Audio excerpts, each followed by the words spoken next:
আসসালামু আলাইকুম রহমতুল্লাহ। ফাইজা রান্নাঘরে আপনাদেরকে স্বাগতম।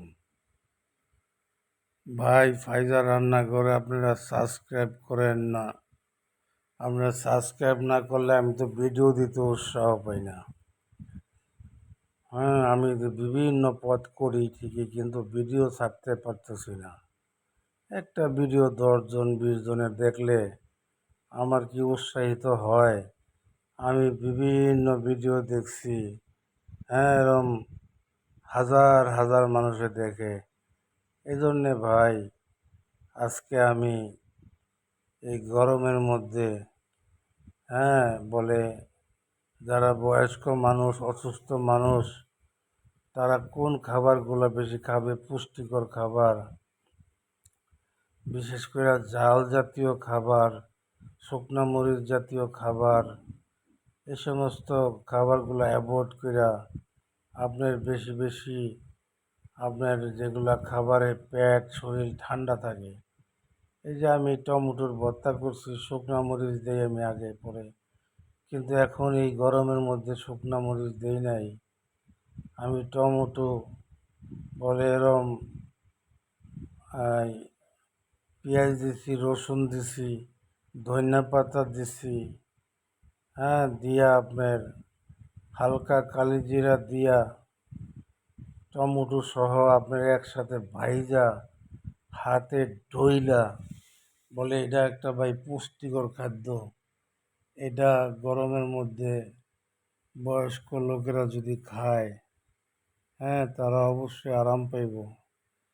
এই জন্যে ভাই, আমরা গরমের মধ্যে বেশি একটা বাইরের দিকে না যাই।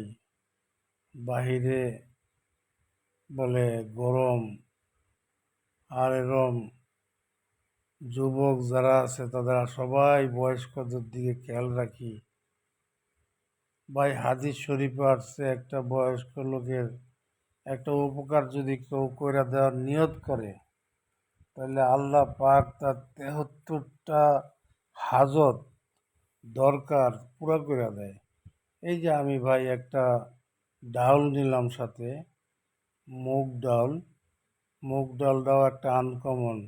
মুগ ডালের সাথে আছে গাজর, শসা, টমেটো, তারপরে করলা, এগুলা দিয়া মুগ ডালটা একদম ঠান্ডা তরকারি, কাঁচামরিচ দিয়া, কোনো শুকনা মরিচ ব্যবহার করা নাই, মশলা অল্প অল্প দিয়া, ক্ষতিকারক মশলাগুলা না দিয়া, বলে এরম যেগুলা আপনার বয়স্ক মানুষের ক্ষতি করতে পারে ওগুলা না দিয়া, অন্যান্য মশলাগুলা দিয়া আপনি অল্প অল্প দিয়া, এই গরমের মধ্যে যে আমার মুরগির মাংস, মুরগির গোস্ত ভুনা করা আছে বাচ্চা, তো ওগুলো আমি নেই নাই। আমি আমার সামনে আছে, কিন্তু আমি নেই নাই।